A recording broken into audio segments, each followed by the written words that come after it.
Thank you so much for joining us today for our second event with the gardening series with CSU Extension, Pet Friendly Landscaping.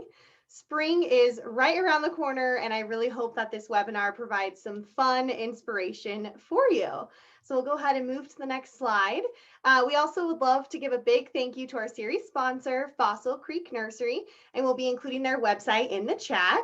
I also just want to thank all of you so much for participating today. So if you would like to put in the chat where you're watching from and what year you graduated, be sure to click all panelists and attendees so everyone can see your message. And wherever you may be tuning in from, we are so glad that you're here. My colleague Dakota is joining us today to also help in the chat and share some helpful articles for you. So thank you so much, Dakota, for being here. Many of our attendees are Alumni Association members. And so we'll go ahead and move to the next slide. But if you'd like to learn a little bit more about membership, it really does make different events and engagement opportunities possible for us. And we'll include some more membership information in the chat for you as well if you're interested. As a reminder, since this is a webinar, you are automatically muted with your camera turned off. So please utilize the Q&A or the chat feature for questions and comments. We definitely welcome those throughout the presentation today. In just a moment, we'll also be adding to the chat a helpful article with my contact information if you're having any difficulties with technology. And additionally, the CSU Alumni Association has many virtual events coming up, so we'll be including the link to our website with our calendar of upcoming virtual programs. We'll also send out the recording of this webinar with some additional resources, so please be on that lookout for the email next week. And later on in the event, we'll also be putting a survey link in the chat. So if you could take a moment to fill it out, we'd greatly appreciate your feedback, and it really helps inform us of other upcoming programs and also how we did with this one.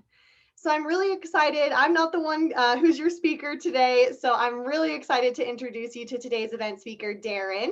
Deryn holds a Bachelor of Science in Horticulture from Colorado State University and a Master's of Landscape Architecture from University of Arizona. She has worked in the horticulture and design industry for over 20 years, and currently Deryn is the CSU Horticulture Extension Agent for Boulder County, a position in which she is able to look for new ways to help educate the public about the importance of good design and horticultural practices. So Deryn, thank you so much for being here with us tonight or today. Welcome. Thank you. Hi everybody. I am thrilled to be here. I'm just messing with my PowerPoint. I'm excited to be here. So I am an alum. I actually grew up in Fort Collins and then went to CSU. So go Rams. And it's fun to be back as an employee of CSU and working for CSU Extension. So thank you, Rachel, for having me. And with that, I will get started. As far as Q&A goes, if anybody has questions, I'm not really going to stop throughout the presentation, but if you put the questions in the Q&A box or the chat, we will get to them at some point. So without further ado, I'm going to be talking about landscaping for pets. So being a horticulturist and then also having a background in landscape architecture, I think this is a really fun topic to think about because so many people, particularly in Colorado, have pets and specifically dogs. I will cover some things besides dogs, but mostly dog stuff. But basically, we're looking at how we can integrate pet spaces with people spaces. So often, we don't really think about it. It's just like, oh, you get a dog, you have a yard, boom, you're done. But we can think through things a little more intentionally. So we're going to talk about site analysis. So taking a look at your space and what you have and what you can do with it. And then we're going to look at designing spaces for these pets and how you can make your yard a little more interesting for them. We're also going to talk about plants to avoid more specifically, because there are some plants that are not good for animals to get into. We'll talk about trying to deter them from certain areas and then also dealing with any existing damage that you might have. And throughout this series of slides, I do have different dogs with their names and ages just for some fun added interest. I do want to say I am not a vet. I am not an animal psychologist, but I did do, on the animal side of things, I did do quite a bit of research and talk to veterinarians and other people who work more specifically with pets. So And then also throughout, I'm going to have a few little factoids that I think are fun. And so did you know that our blood pressure goes down when we pet dogs? Also true for cats. And dogs' blood pressure go down too. So it's like a wonderful win-win sort of symbiotic calming relationship that we have with these animals. And it's why one of the reasons we get so attached to them. And now quickly, we're going to do a little poll because I want to know if you all have pets, what kind of pets. So if you can just take your cursor and click on any of those that you might have, then I think Rachel will be able to share those results, I think. I will, yes. And they're Okay. coming in quick. So thanks everyone for voting already. About 93% of you have voted. So we'll give you just one more second here and I'll share the results. Awesome. And so, like I said, mostly what we're going to talk about is dogs, but so many people have chickens and goats and ducks, and we have, like the little homestead sort of thing. So, okay, there you go. We've got a lot of dog owners, obviously, some cats too, chickens, others. I wonder what the others are. I wish we had oh, you could put in the chat box if your other pets are some interesting thing that's unusual, or even if it's not unusual, but and then some of you don't have pets, you're just kind of curious about this. So that's fantastic. Thank you so much. No goats. Okay, fair enough. I'm down here in Boulder County and it seems like a lot of people have goats here. But anyway.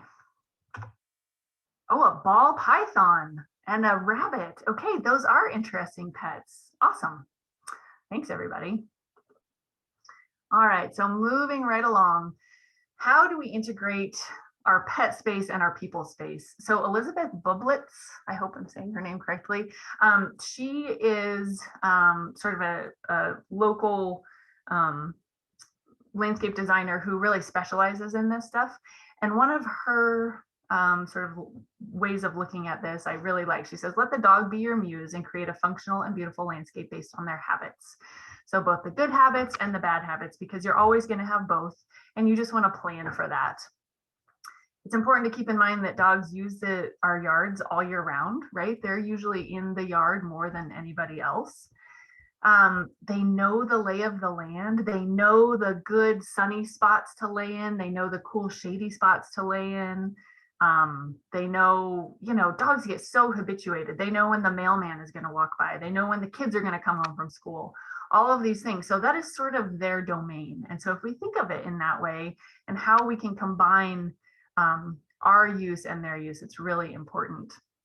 And then also considering what area, some people like to sort of segregate, like this is where the pets can, do what they want to do, but we keep this area a little more cordoned off, or, a little more for the people, or if we have combined areas. So site analysis is something that we talk a lot about in design, landscape design in particular. So you need to know what you have, what you're starting with before you can make any changes. So you can see, let me try to get my cursor here. Oops. Well, my cursor isn't showing up, but you can see the darker outline that says, and it says house in the middle. So that's the footprint of the house. And then you can see the other areas. You've got a planted area on the upper left, open area, play space, dog run, et cetera, et cetera. So that's just sort of outlining what you already have. And that's important to know. The other circles with dots in the middle, those represent plants, trees, shrubs. So understanding kind of what you have and what you're working with is important. And you can just do a really rough sketch for yourself. It doesn't have to be beautiful, it doesn't have to be artistic, it's just for you. But if you can sort of sketch it out, then you can come inside and be thinking about things and getting ideas. But this step is really a key one. So you want to pay attention to what your pets might already be doing in the yard. So like I was saying, they know the lay of the land, they know the good places to hang out, where to play, et cetera, et cetera. And so you can kind of observe that, kind of watch what they do. This is one of my coworkers, puppy Walter, who is absolutely adorable. But if you think of your pets as the users, right? So in landscape architecture and landscape design, we think about that a lot. Who is the user? Who's going to be in this space? So in this instance, it's the pets. It's going to make a big difference if you're talking about 3 big dogs or 1 teeny tiny little dog, and you're going to need to design accordingly. You also need to know kind of the habits of your dog.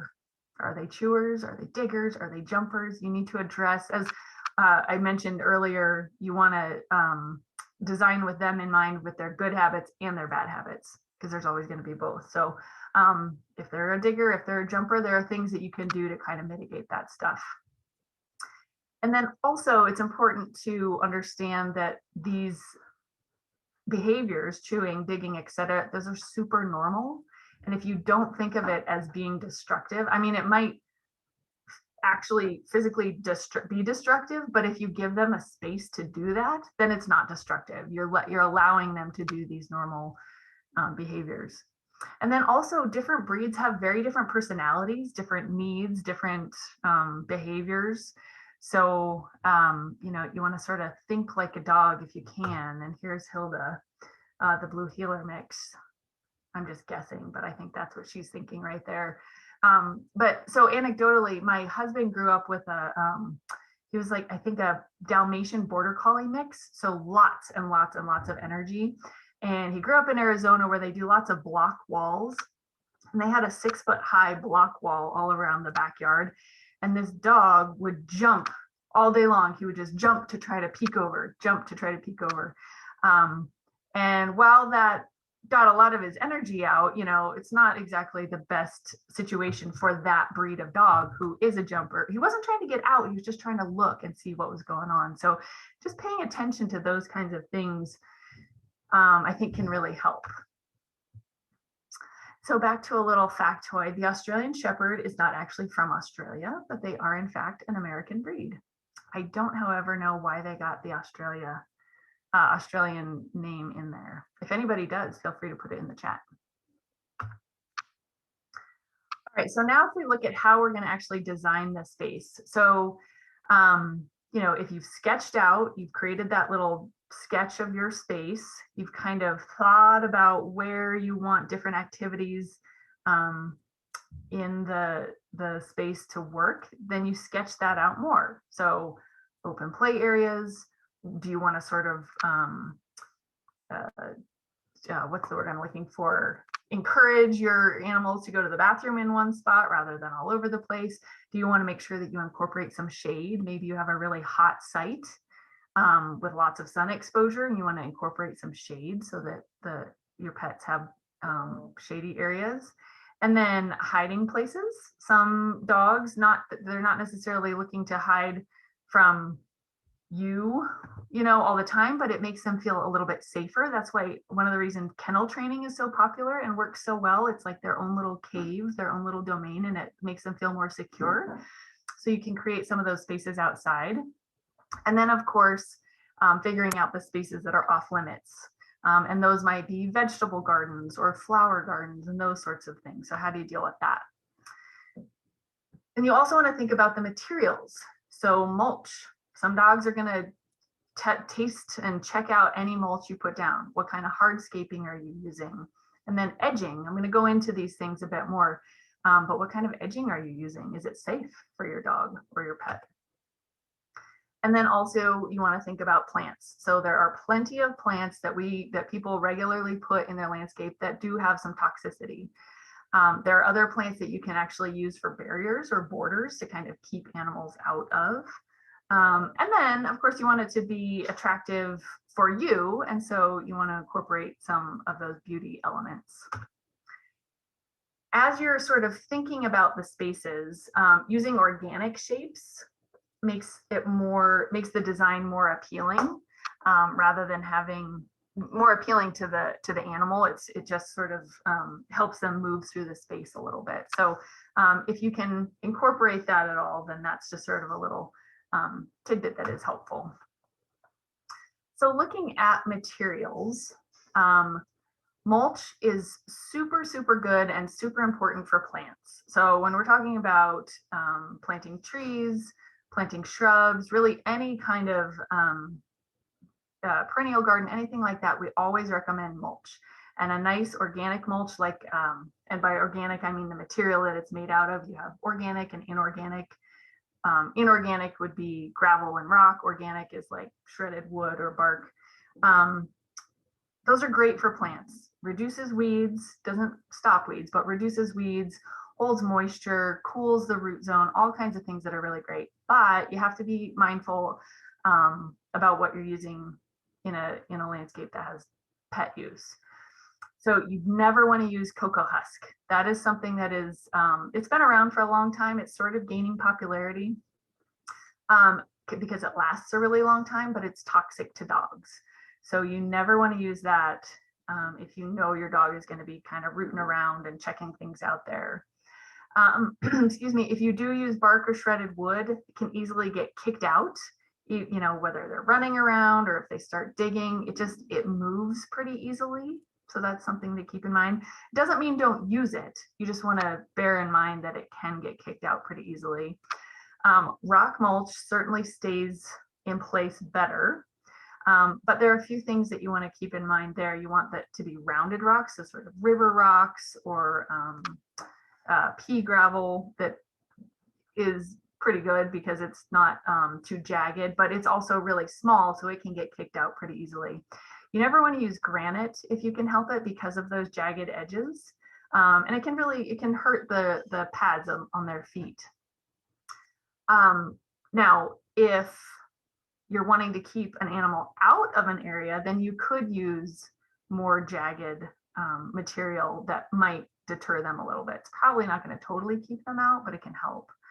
And then rock mulch is also really good for runways. So if you have an area where dogs run back and forth, back and forth, back and forth, or for bathroom areas, because it's going to be easier to clean up and manage.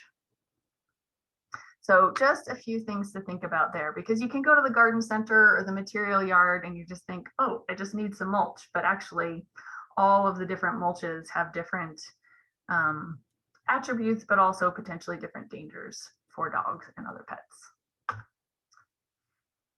Then if we're thinking about hardscapes, you know, there are different things you can do. Patio pavers, flagstone, concrete, wood. But some things you want to think about are heat retention. If you have, say, a flagstone patio that's on the west side of your house and it doesn't have any shade, that can hold a lot of heat and it can actually be really hot. So if a dog or a cat walks out on that, it can be hot on their paws. So again, just something to think about. Also, how slippery is it when it's wet? So some concrete, if it isn't given a texture, or even some wood decking, can be really slick. So you want to think about those things. Then, of course, if your area in the wintertime, if you have an area that holds a lot of ice, you know, say some people will have an issue of like having a downspout that sort of drips when things warm up, but then it's in a shaded area. And so you just get like a sheet of ice that doesn't melt for a really long time. Dogs can slip on ice really badly. In fact, when I was a kid, I had a golden retriever growing up. And when he was pretty young, so he was strong and healthy, but also really active, he ran out onto some ice and he slipped and he tore his ACL on one of his hind legs and had to have surgery and recovery just like a person. So, you know, again, you want to think through all of these things if you can. So edging is a really important one. A lot of people have edging. It comes in all kinds of different materials, but a really common one is steel. And you can see in the image there up close on the top is some edging separating the planting bed from the patio. And you can see that that's a beagle's foot. And if she were to step on that, it could potentially hurt. It also can potentially get hot. And then if there are any exposed edges, like if you get to the end of the run of metal, that can be a really sharp edge. So that can be dangerous for pets or anyone that might be walking around in there. So it's, you know, for your site, it might be a good material to use to have in there to separate your different spaces. But again, you want to be thoughtful of what you're using. There are safe metal alternatives that have sort of a rounded edge or a lip. Those are better. And then of course you can use other things like bricks or concrete blocks. There's even plastic edging. Not a super huge fan of that, but it does have its place. So again, think about how you want to delineate your spaces, so aesthetically, but also functionally, how you want those separated. You can see these two different, so right now they're on like a concrete sort of slab, and then they've got the stone paving, and then they've got that gravelly area. So that's a good example of some different materials that can be used. Another thing to think about with materials are what you might be putting out on your lawn. So any pesticides or herbicides, if you're reading the label and following the label, generally you can do it very safely, but you want to make sure that you're paying attention to that, because you don't want your pets to get into something that is going to be unsafe. And snow removal stuff like ice or mag chloride that you might put down, that can be really irritating to dogs' paws. So maybe they walk through it and that's okay, but make sure you brush off their feet or even rinse off their feet when they come inside.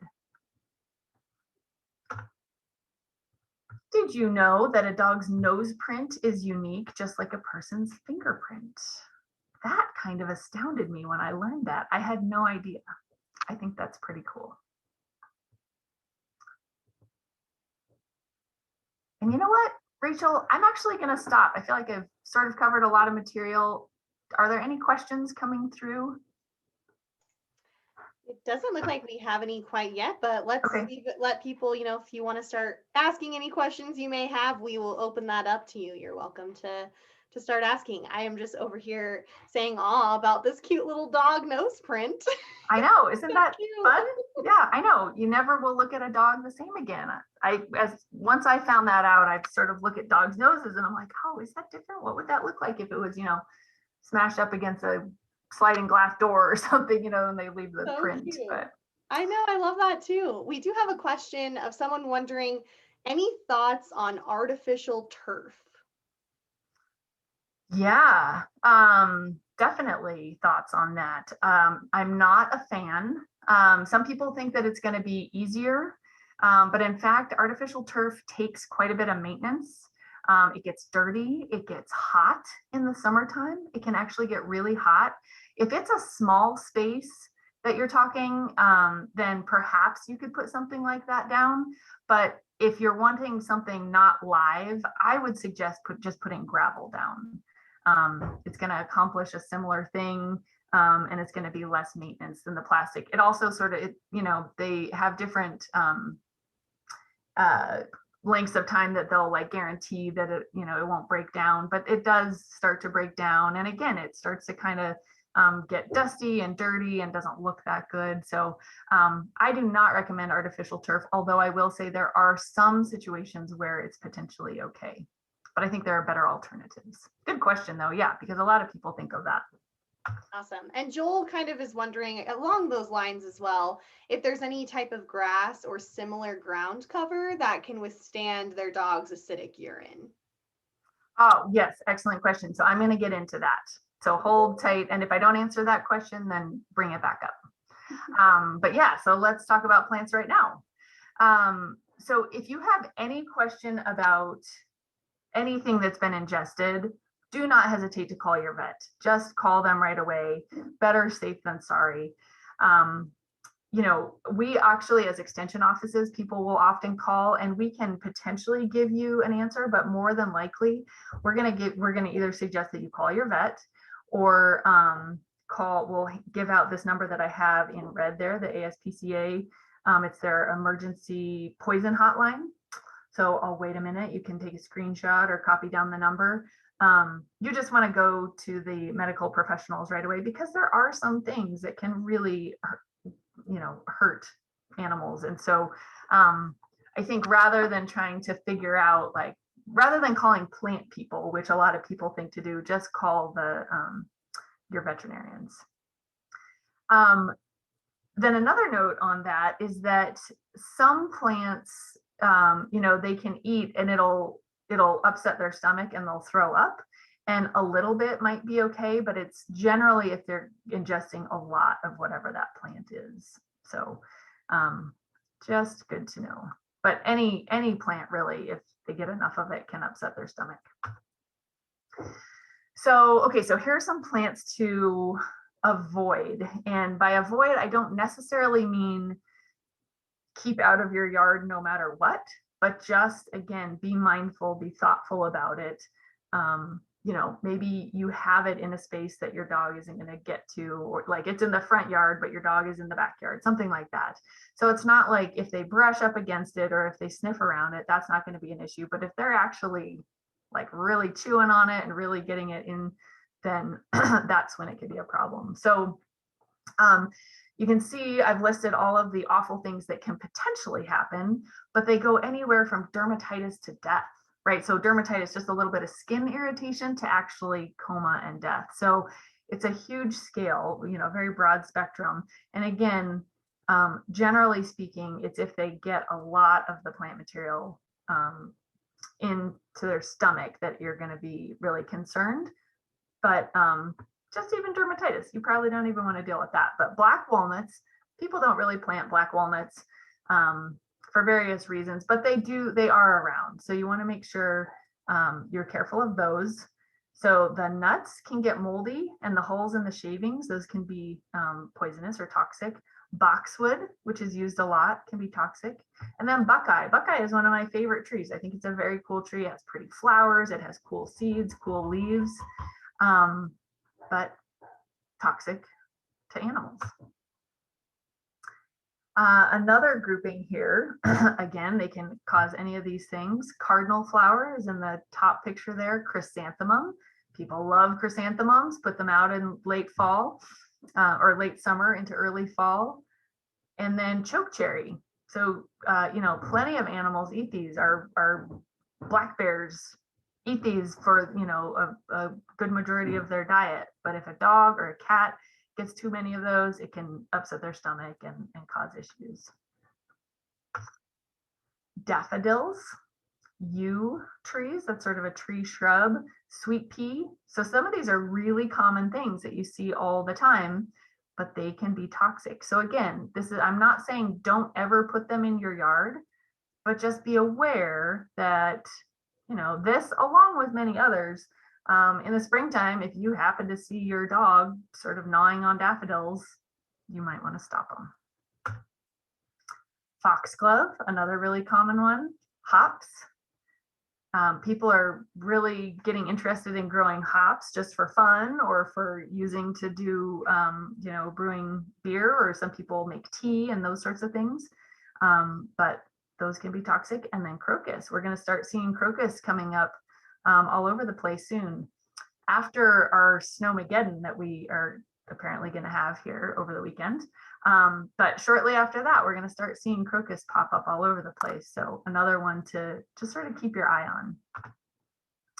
Peonies. I love peonies. I think everyone should have peonies because they're beautiful. Just know that if your animal is eating them, that's not good. Periwinkle, or vinca, it's also called. It's a low ground cover. That's the picture in the middle there. And then tulips. So I don't know if you're noticing, but bulbs and corms, so tulips, daffodils, crocus, those all have some toxicity. And then houseplants too. I wanted to cover a couple of these. This is more specifically usually for cats. I know cats like to chew on houseplants, but dogs can certainly get into those too, or even kids. It's a good thing to know about. All of these can have some toxicity. So the one on the upper left is a split leaf philodendron, and then going around clockwise, the upper right is a corn plant, lower right is monstera, and then on the left is Dieffenbachia. So really common houseplant sales. People are loving houseplants right now. Nurseries and garden centers can't keep up with the demand. So I think it's wonderful. I love houseplants. But again, good to know that there is some toxicity in those. Okay, so moving back outside again, it is good to be aware of your compost. So I hope that everyone's composting if you can. It's a great practice, excellent way to get rid of yard waste and kitchen scraps. But if your animals get into the compost, it could potentially be a problem. So we have what is called open pile or a bin or a barrel. So an open pile would be like the image on the upper left, the hand drawing, that is closed on 3 sides, but then it's just open. The bin is what the gentleman is doing there. He's turning the compost, but you can see it can be sort of closed off. You can put those slats or those boards in to close it off. And then the barrel is the one, the black one on the bottom there, where you put the scraps in and then you turn it every once in a while. So again, composting is great, but part of the decomposition process can create toxins, molds can form. Those kinds of things are what are going to be potentially bad for your animals.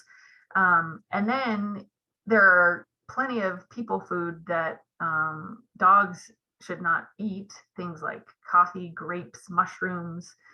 So if they were kind of sniffing around and getting into that a little bit, those could be dangerous.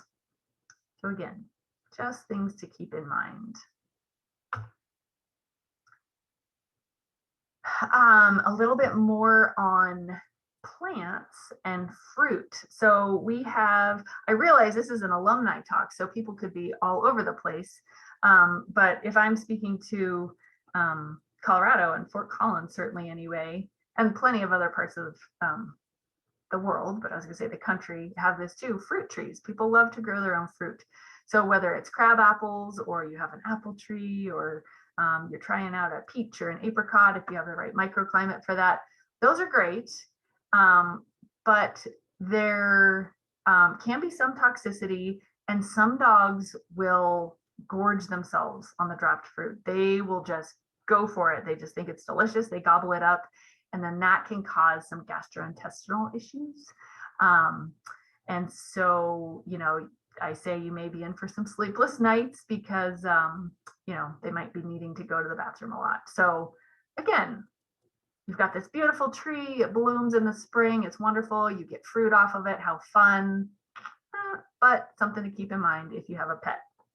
And again, you can have it, but just pick up the dropped fruit, or if you notice your animal is out gobbling those up, stop them. You know, it can be as simple as that. I'm not saying don't plant fruit trees. Shade is excellent and important, but you can see Wesley there, the Spinoni Italiano.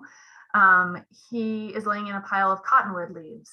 So it's great to have big shade trees. It's wonderful. But if you think about it, those leaves, when they drop, create poop camouflage. So, you know, something to keep in mind.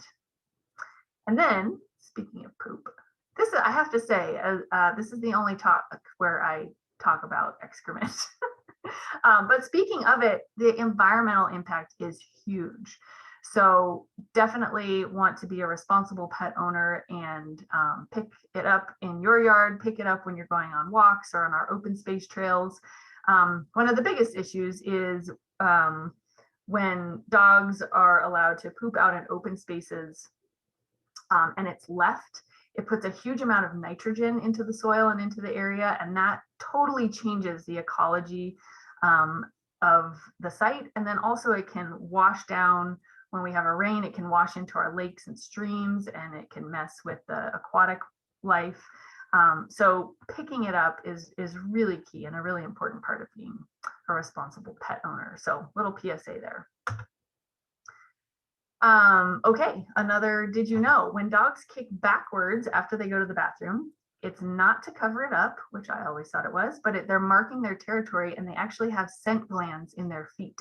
So they're leaving scent behind, letting other animal friends know that they're there. Okay, so now deterring and dealing with existing damage.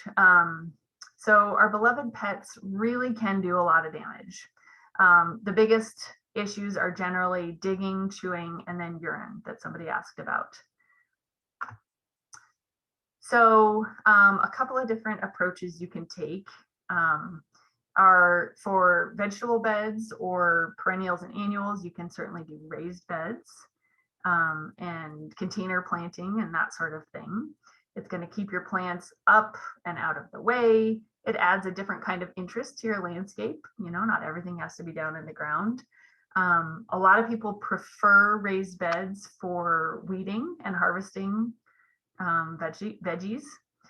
So raised beds and planters are a great option and generally easier to protect from any curious animals.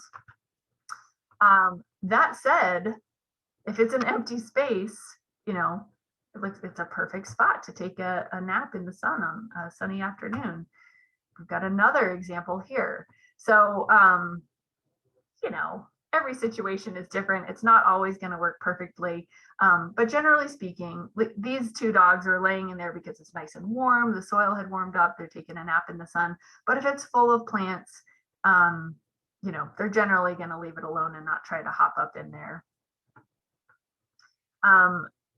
But that said, if you seed something like this, the dog's not going to know there are seeds in there. So you might need to put some protection, some chicken wire or some row cover or something over the top of that so they know that it's off limits. In the landscape, in like a perennial bed situation, you can use tomato cages to protect those plants. So you can see there's a freshly planted something or other, and the tomato cage is going to keep the dogs out because they do not have a particularly discerning eye when it comes to plants. They just walk all over them. So some things that you can do to keep dogs out of an area or off of an area, and particularly it can help with chewing on things, is chopped up jalapeno blended with water. You put that in a spray bottle and squirt that area. You can also sprinkle cayenne pepper. Sometimes black pepper will work. It's not always going to work. Some dogs and rabbits and other herbivores, it's going to keep them out. Others could care less. But these are some fairly inexpensive, easy things to try out. But you do have to reapply them. So it's not something that sticks around. It's going to either wash away or sink down into the soil, and you do have to reapply. A lot of people have issues with dogs chewing the above ground irrigation pipe or the little plastic emitters that are at the end of like spaghetti tubing. Squirrels also love to chew on that stuff. So, you know, it's like a little colorful plastic thing. So it looks perhaps like a chew toy that you put for them. Put out there for them. They don't know the difference. So if you have landscape fabric, put those under the landscape fabric, or if you have mulch, you know, really cover those up with mulch. So basically you're hiding them from them. The idea is hopefully out of sight, out of mind. Some people have issues with dogs chewing on hoses or electrical cords that are outside. Of course, that can be dangerous. So if you wrap things with chicken wire, you know, as soon as their teeth hit that metal, they generally are going to leave it alone.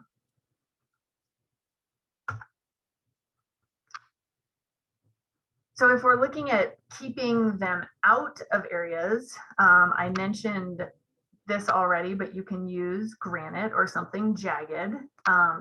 Some granite that you get will actually cut. It's jagged enough that it could cut them. So you want to be really careful, but you can use it judiciously to keep them out of areas. Or you can use kind of large cobble, so larger river rock or different size stones, because it feels sort of awkward. They move around, and so they don't really like to be in that. And so that can potentially also kind of keep them away.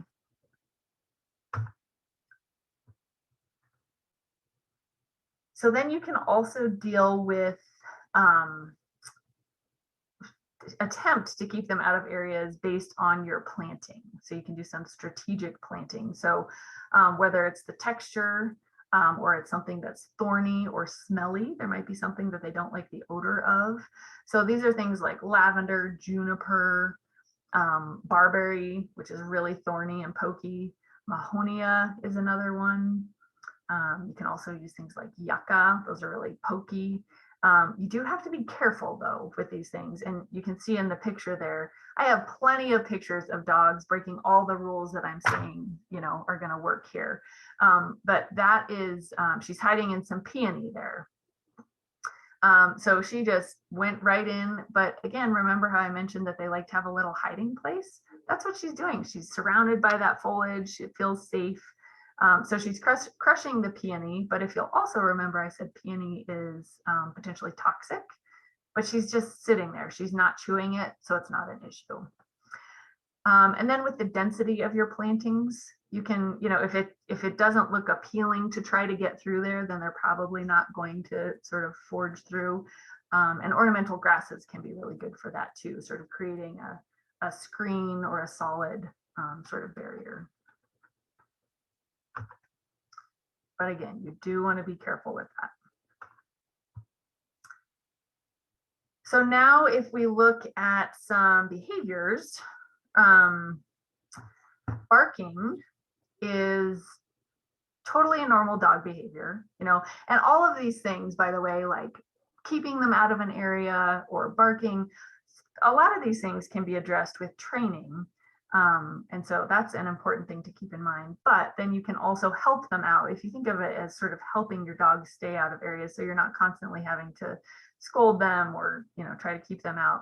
That's when these strategies come into place. But so if they're barking at something, they're curious, they want to know what's going on. Maybe they can't see, and so you can help satisfy their curiosity by putting a little screened window in a privacy fence. People will actually cut out an area at dog eye level and screen it so nobody can stick their hand through, nobody can jump through. Or perhaps there's an area where you can add some boulders that they can stand on and be a little bit taller to look over a fence or look into a window or whatever it might be. So, again, you have to know your dog, you need to know the breed and their personality. But a lot of times, if they can just see what's on the other side of that fence, you get the dogs that just run back and forth where there's a dog on each side of the fence and they run back and forth and they're barking at each other. But a lot of times they've shown that if they can just see each other, then they're like, oh, it's you. Okay, I'm gonna give it a rest. But if your dog does have a neighbor frenemy, sometimes those behaviors are going to require some training. So either taking them to a trainer or consulting with a trainer. And it's kind of, that can be tricky. So you see that last bullet point, repeated aggression. So again, that running back and forth on the fence line. It's an adrenal reward that sort of becomes hardwired. They get sort of ramped up and excited. And more than, a barberry or something thorny. They're going to need more than that to keep them from doing that. So kind of have to look at all of your options, but there certainly are some things you can do with your landscape. So with digging can be a huge issue. Some dogs just love to dig. It's just in their DNA. Some dogs love to dig to get themselves out of the yard and take off. Whatever it is, you want to make sure that you secure fence lines. You can bury chicken wire below ground level. So if you have a wood fence, you can tack or staple chicken wire and go down, 6, 8, maybe even 12 inches. And when the dog starts digging and they hit that texture, they hit the chicken wire texture that's anchored in pretty well, they generally will stop digging. They don't like how it feels, and so they'll stop. You can also bury concrete pavers. So again, they just are hitting up against something hard and they can't get down there. You can also do, if you put lattice on a fence, and then you can put some climbing vines up, and that just becomes a little bit more of a visual barrier, and it doesn't seem so much like something that they can dig under or get out of. So like I said, some dogs, they're born to dig, and so it's always going to be an issue, but these are some things that you can try to deter some of that. Another thing that I have heard has mixed success, but some success, is that you can create a space that's actually okay to dig. So if you think about having kids and you give them a sand pit, kind of the same thing. You can fill the pit with sand and soil, put toys there, encourage them to use that space.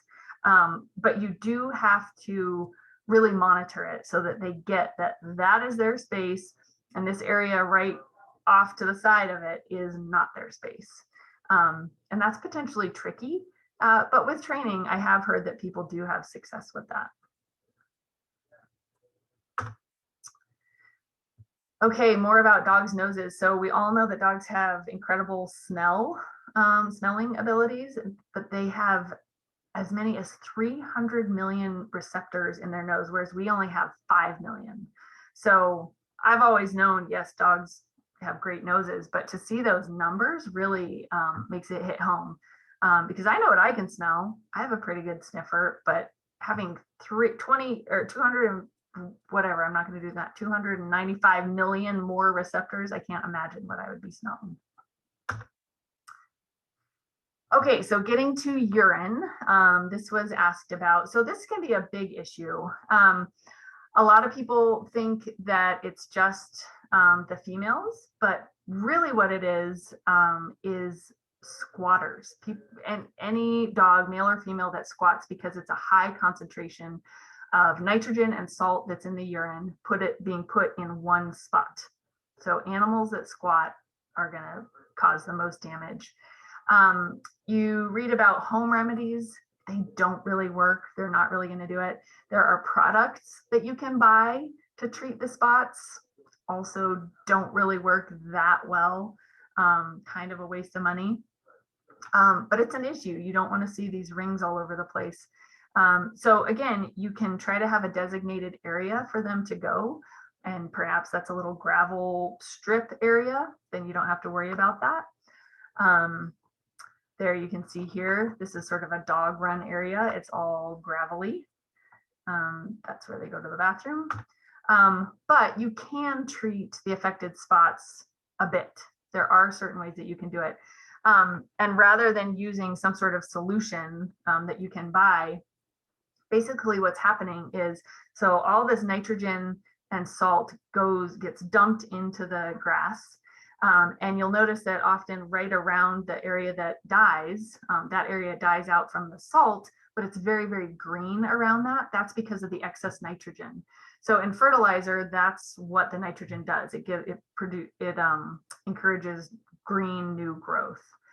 So what you can do is you can increase your nitrogen fertilizer across the board, and that will sort of help the super dark green area right around the ring. Everything will get greened up, and that will help for the green and growing parts.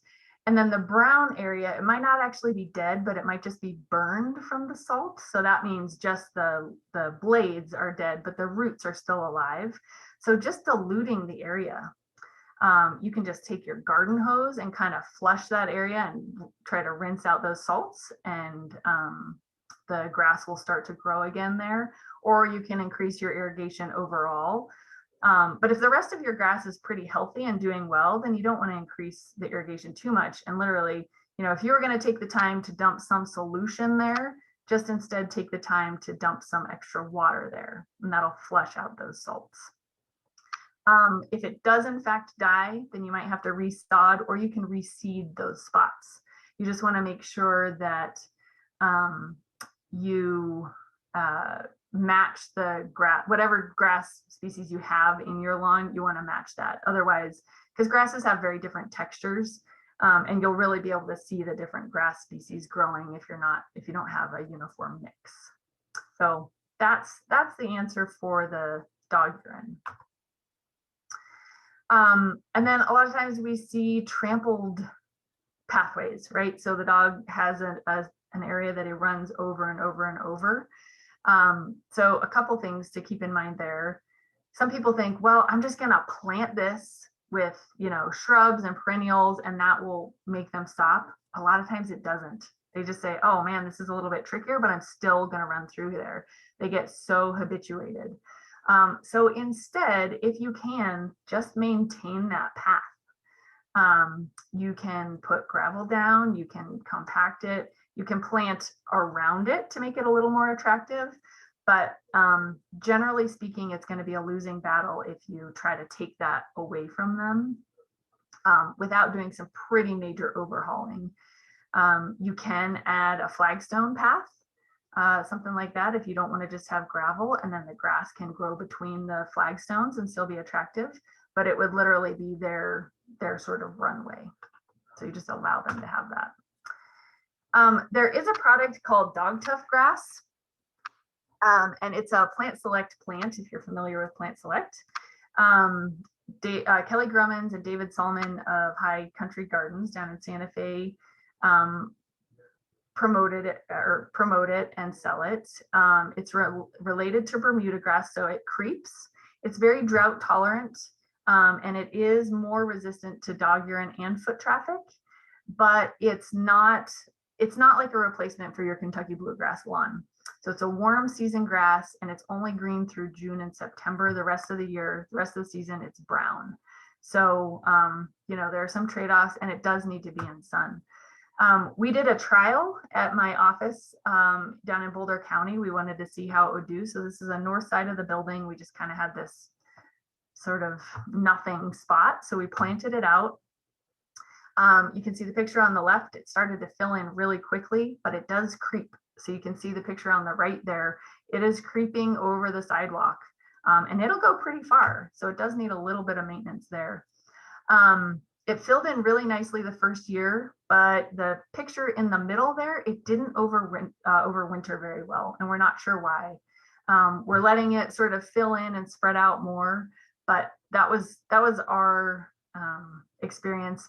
The picture on the right is from the Dog Tough website, and that's Kelly Grumman's yard, and he's been able to maintain it and keep it really nice. So it can potentially be an option, but you do need to know it's a warm season grass, so it's only green when it's warm, unlike Kentucky bluegrass is a cool season grass, so it'll stay green, even greenish, even during the winter, and it stays green all summer because we water it. So it's sort of a forced greening.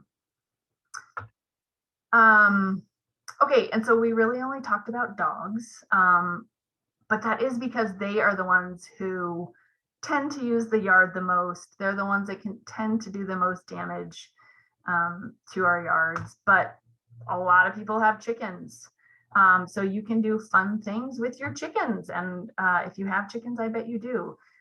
This is Allison O'Connor, one of my colleagues. She has quite the fancy chicken coop situation. And she's incorporated it really nicely into her landscape and into her yard. And then here's an example of chickens and cats. So there you can see the chickens are on top of this caged area, and that's actually an outdoor space for cats. So these people keep their cats inside, but they give them access to the outdoors within this cage area. So they don't just let them out. They're the cats inside this space. So again, you can incorporate those spaces, and have this nice little outdoor space for your cats, but they're not actually all the way outside. So one last consideration when we're talking about yards and dogs and pets, and that is predators. You want to make sure that you're keeping them safe. So depending on where you live, small dogs, definitely cats and chickens, can be picked off as prey. And it happens with some regularity. So again, just something that often people don't think of. So just something to kind of keep in mind as you're if you have smaller pets, as you're letting them out. And then again, with the safety, thinking about the hardscape material and the edging and the various plants and that sort of thing. So did you know that 70% of people sign their dogs' names on their holiday cards? So, based on the audience and the poll results, clearly you all know that pets and dogs are very important to us, and they really are a part of our family. And so I think that it makes a lot of sense to take these different things into consideration and plan for them and give them space. Rather than just, it's outside, that's good enough. You can do a little bit extra for them. I have a couple of resources here, and maybe I could send these. Again, I'll leave this up for a second so you can screenshot it or do whatever you want to do. But also I can send this list to Rachel, and then perhaps Rachel could email it out to you guys. But just some good information there. And then again, just a little shout out to our extension dogs and their owners. I asked my colleagues to provide some animal photos, and they did wonderfully. So, That is it. That wraps up my talk, and I'm happy to take any more questions that there might be. I love it. I loved meeting all those dogs in the photos. So thank you so much, Deryn. We do have some questions, so we'll try to get to some of those before we wrap up at 1. We have one person asking if the dog tough grass, does it grow in the shade at all? And if there's any mixes that are the best option out there, fescue mixes. Sure. So dog tough really doesn't grow in the shade. It really needs sun, and it really is a warm season grass. So if any of you are interested in using it, I would just say, because it creeps, you want to be aware of that. And so, if you have lawn that goes right up to perennial bed, it will creep into there. So you want to actually, I'm just going to zip back really quickly, because people are really interested.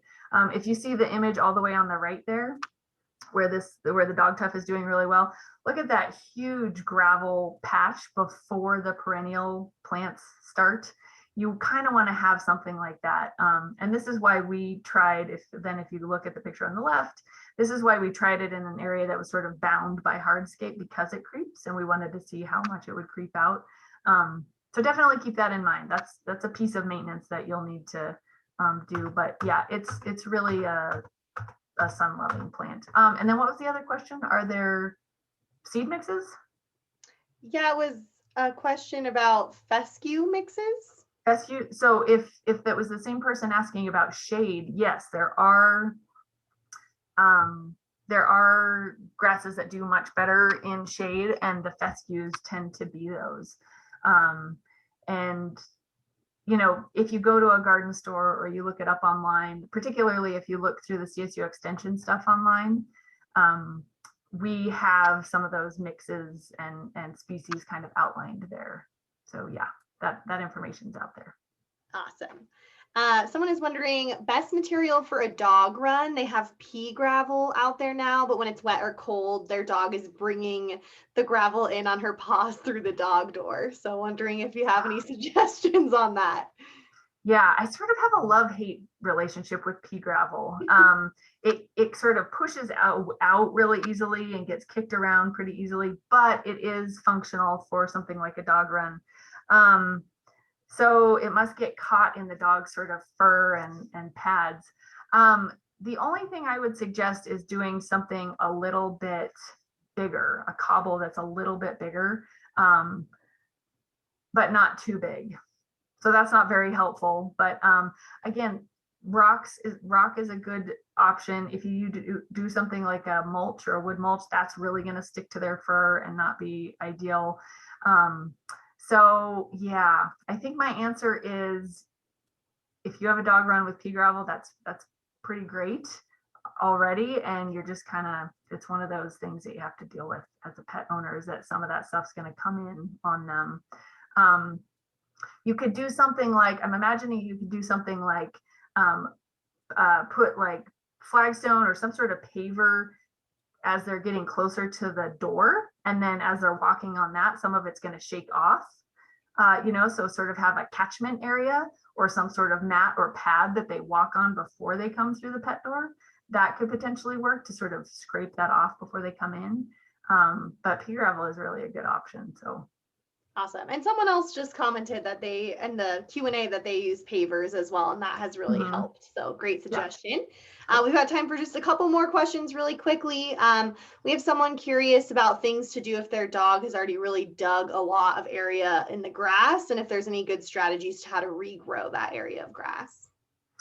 Sure. So, depending on how deeply they went, you'll probably need to fill it with dirt. So you want to get like a nice topsoil or planters mix. And if they're small areas, like a foot or two cubic foot or maybe two, you can overseed, or you can buy a little bit of sod and put that down. So both of those are pretty easy. You definitely have to watch the irrigation and keep them moist until they're established. But again, the thing that you really want to watch is that you're matching whatever you have with whatever you're putting down. Because if you have different kinds of grasses, you're going to really be able to see it. They have different textures, they have different colors. So, but yeah, again, the CSU Extension fact sheets, we have some great reseeding and resodding information. So yeah, it's not difficult, but takes a little bit of work. Awesome. And yeah, someone was wondering about when a good time to reseed is. So I'll find that fact sheet that you're referring to, Deryn, and share that in the post-event email, as well as some of these awesome resources since we're running short on time. And if I know we didn't get to everyone's question, so I do apologize, but please know that the CSU Extension offices are absolutely here for you to work on your specific questions and maybe even get a little more in detail with you. So I'll share their resources and information so that you can connect. But Deryn, did you have any final words for us today? Just that I think it's an excellent, landscape design is a fun undertaking. I think I'm biased, but and if you can give your pets a little extra space that is their own and designed for them, I think that's a great thing to do. Awesome. I love that. Well, thank you so much, Deryn, truly, for being here and bringing such a fun presentation to us all today. Thank you to our series sponsor, Fossil Creek Nursery, and thanks to all of you who tuned in and asked such awesome questions. We'll definitely send some resources out and definitely let us know if there's more we can do. And check out our next gardening series event, which is integrated pest management, in about a week and a half. So in the meantime, stay stalwart, stay safe, and go Rams. Take care, everybody. Bye.